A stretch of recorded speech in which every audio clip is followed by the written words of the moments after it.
श्री गुरुदेव भगवान की जय। श्रीमद् भगवद गीता के 7वें अध्याय में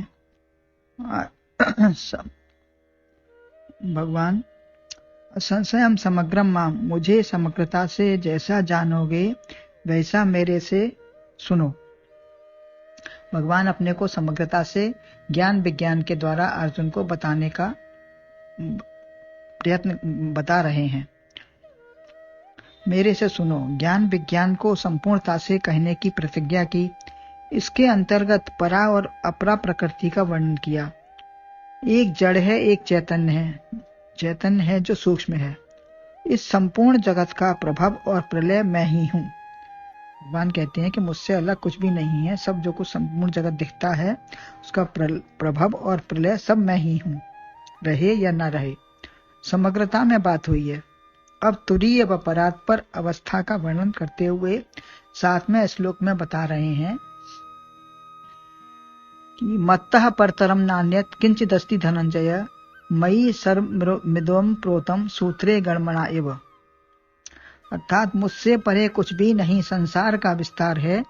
जिस भात माला में मणि मुझ में गुथा संसार है।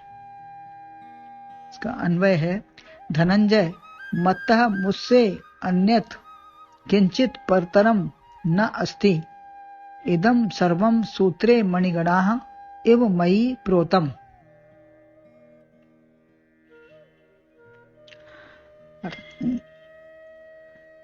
अर्थात मुझसे परे कुछ दूसरा है ही नहीं। सूत्र में मणि के समान यह सब कुछ मुझ में ओतप्रोत है। कारण और कार्य, जीव और जगत, परा और अपरा, सभी कुछ परमात्मा से अभिन्न है। सब कुछ परमात्मा का ही रूप है। तत्व के वर्णन में भगवान दृष्टांत देते हैं। यहाँ 15 दृष्टांत दिए हैं। किस प्रकार मैं जीव जगत हूँ, व्यावहारिक दृष्टि से जो दिख रहा है या तात्विक दृष्टि से जो देखो तो एकमात्र परमात्मा ही है। व्यवहार में जो भी हम देख रहे हैं उसको तत्व से जब जानेंगे तो एकमात्र सब कुछ परमात्मा ही है। धन को जीतने वाला धनंजय है। धन के जो दास हैं वो अन्याय पूर्वक कार्य करा लेते हैं। धन को जीतने वाला है धनंजय अर्जुन, लेकिन जिसने अन्याय पूर्वक जो कर लेता है काम, जो धन के दास बने हुए हैं कि किसी प्रकार से धन मिल जाए, वो अपने को मिटा देते हैं। जिसके लिए कर्तव्य न्याय का महत्व है, धन के गुलाम नहीं है। अर्जुन के लिए क्या है कि वो अपना कर्तव्य और न्याय का देख रहे हैं। धन के गुलाम नहीं है, अपेक्षित कर्म ही करते हैं। धन के लोभ से डिगते नहीं हैं। वह हैं धन के स्वामी। ऐसे होते हैं धन के स्वामी। राजसु यज्ञ में देश देशांतर के राजाओं को जीतकर राजा को सब समर्पित कर दिया, अपने पास कुछ नहीं रखा। लौकिक व आत्मिक 2 धन होते हैं। दोनों पर विजय प्राप्त करने वाले ही हैं अर्जुन।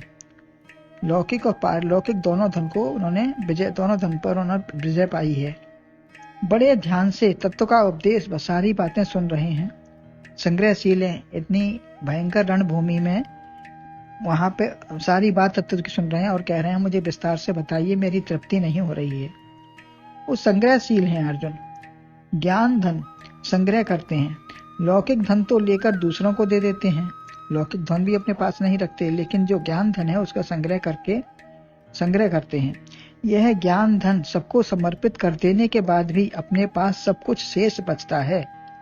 चाहे जितना जिसको बांट दीजिए, इसको चोर भी नहीं चुरा सकते और बांटने से ये बढ़ता है। आत्मिक धन क्या है?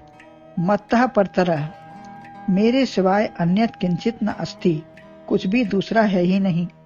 मैं एक ही होती है। मैं किसी की भी हो एक ही होती है, वो भिन्न भिन्न नहीं होती है। हर एक कोई अपने को मैं कहता है। भगवान की मैं से अलग नहीं है। मुझसे अलग, श्रेष्ठ या भिन्न कोई दूसरी वस्तु है ही नहीं। यह इसलिए कहा कि भगवान ने अपरा से परा श्रेष्ठ प्रकृति बताई है।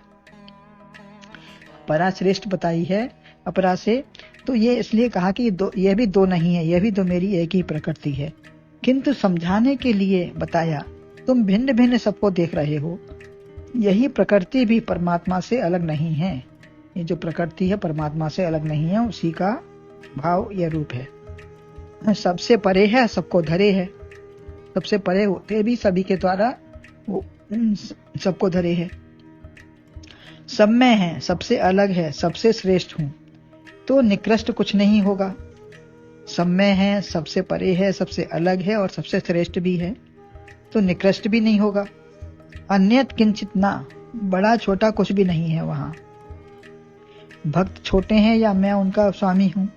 मैं सृष्टि का पालन संहार करता हूं, तो मैं सबसे बड़ा हूं। किंतु नहीं, मुझसे बड़ा है न कोई छोटा है, न मुझसे कोई बड़ा है न मुझसे कोई छोटा है। सब मेरा ही स्वरूप है, मैं ही सबका एक तत्व हूं। तो बराबर कोई होगा, ऐसा भी नहीं है। मित्र अर्जुन या ग्वालवाल भगवान के बराबर कहते, ऐसा भी नहीं है। परंतु नहीं, दूसरा कोई है ही नहीं। विराट स्वरूप में जैसे विराट स्वरूप है, जैसे सब कुछ उन्हीं का है। विराट स्वरूप में सब कुछ समाया हुआ है। जैसे किसी का इकलौता बेटे से न कोई बड़ा है, न कोई छोटा है, न बराबर है। मैं ही अकेला एक हूँ। इकलौता बेटा किसी का है तो उसके बराबर न कोई छोटा है, न उससे कोई बड़ा है। परंतु संसार में बहुत कुछ दिख रहा है और जितने हैं उन्हें देख समझ या जान ही नहीं पाते हैं। क्या हम सबको जान पाते हैं? नहीं जान पाते। वनस्पति, पशु, पक्षी, सारी प्रकृति की हम गणना ही नहीं कर सकते। देह से लेकर तमाम पदार्थ दिखते हैं। अपनी देह से लेकर कितना संसार दिख रहा है। तो धनंजय उनको नाम दिया, संबोधन देते हैं। आग व प्राण वायु का भी नाम धनंजय है। आग व और प्राण वायु का नाम एक एक नाम भी धनंजय है। अतः काह न पावक जार सके, अग्नि में क्या नहीं जल सकता है। तो अतः तुम अपने अज्ञान को अपनी आग में भस्म कर दो। ये तुम्हारा नाम धनंजय है, तो ये अपनी अज्ञान आग को उसमें भस्म कर दो। और प्राणवायु के रूप में मृत शरीर का भी त्याग नहीं करता। प्राणवायु जो है वो मृत शरीर का भी त्याग नहीं करता है।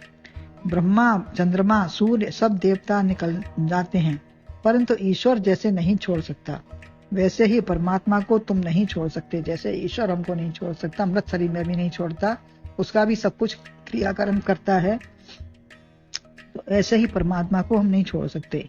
जो प्राण है वास्तविक तत्व है। तुम संसार को आग लगा दो, कुछ है ही नहीं, मतलब मन से आग लगा दो कि कुछ है ही नहीं, छोड़ दो सबको। स्वप्न के पदार्थ की तरह कुछ है ही नहीं, मिथ्या है। स्वप्न का देखा और जागने पर सब मिथ्या है। राग द्वेष भले ही व्यावहारिक जीवन में उससे न रहा हो, फिर भी दिखता तो है। ऐसे ही संसार में एक परमात्मा के सिवा कुछ है ही नहीं, तो राग द्वेष किससे क्यों होगा? जब एक परमात्मा के सिवा, जब हमें ऐसा ज्ञान हो जाएगा तत्व का, तो फिर एक परमात्मा के सिवा अन्य कुछ होगा ही नहीं, तो फिर किससे राग या किससे द्वेष होगा? सब में परमात्मा ही तो है। यदि किसी से द्वेष किया तो रावण, कंस या हिरण्यकश्यप हो। रावण सोचता है कि तामस तन को साधन नहीं, तो मैं कैसे उनसे प्रीत कर सकता हूँ? तो इसलिए भाव को भाव अनक आलसो नाम जपत मंगल दिसदसु। तो उन्होंने बैर से ही अपने भाव को दिखाया और भगवान से बैर भाव रख के हमने उनसे उनका ध्यान किया, नाम लिया। तो वह हर समय चिंतन के लिए वह द्वेष करते थे। जैसे किसी को मना कर दो कि यह नाम ना लेना, जैसे किसी से कह दो कि तुम बंदर ना देखना, बंदर का नाम ना लेना, तो वो उसको नाम बार बार ध्यान आएगा कि नहीं लेना है, इसलिए। तो उसी के विचार में हर समय वही नाम ध्यान आता रहता है।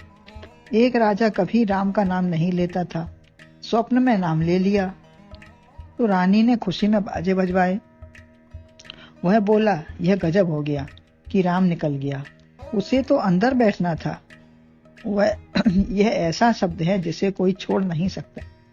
अतः वैर से प्रीति से कैसे भी करो, बस भगवान का नाम जप करो, यही अपना कर्तव्य है। अपने से दुश्मनी कौन करेगा? यह हमारा ही स्वरूप है, तो हम अपने से दुश्मनी क्यों करेगा? कौन करेगा? यह अपना स्वरूप है। घर से किसी को निकाल दें, परंतु अपने को कैसे निकालेंगे? अपने घर से हम किसी को भी निकाल सकते हैं, लेकिन अपने को तो नहीं निकालेंगे। जहां निकालोगे वहां पहले से ही है, मुझे निकालोगे कहां से? जहां डालोगे वहीं मैं हूं। मुझ में ओतप्रोत है, समाया हुआ है, पिरोया हुआ है। मैं ही आधार हूं, जगत है आधेय। इस संबंध से भी दो हुए, कौन बड़ा? यह भी दो हुए, कौन बड़ा है कौन छोटा है? तो संदूक में मणि रखी है या माला में मणि गुथी है, तो आसन या बैठने वाला भी दो है। अतः कुछ छिप गया जो दिखता नहीं है, तो आधार छोटा नहीं है। आधार किसी चीज का छोटा नहीं है। मणि पोई है तो माला में धागा छिप गया, लेकिन वो आधार भी छोटा नहीं है, उसी के आधार पे माला है।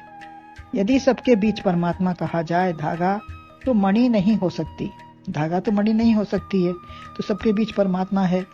दो अन्य चीजें हुई, मणि और धागा दो अन्य चीजें हुई, परंतु दोनों वही है। जैसे धागे की ही गुड़िया है और धागे में ही पिरोई है, धागे से ही बना है और धागा ही पिरोया है। यह स्वर्ण की माला है या मणियां हैं, धागा व मणि दोनों में ही हूं। हर रूप मेरा ही है। ऐसे विचार करते हुए अनुभव करें कि मैं ही धागा, मणियां, दिखने न दिखने वाला आपा है। जो पहले था आगे रहेगा। पशु पक्षी कीट पतंग सब में मैं ही हूँ।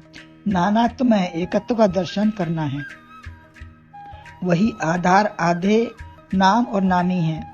यही इसी एक दर्शन और विचार, मनन व ध्यान से ये ऐसा भाव बनेगा और वही हमको करना है। तो अतः भाव को भाव अनक आलसू, नाम जपत मंगल दिस दसू। भगवान का ध्यान, नाम जपना, किसी भी आधार पे हमको उसकी एकता प्राप्त करनी है। बोलो गुरुदेव भगवान की जय।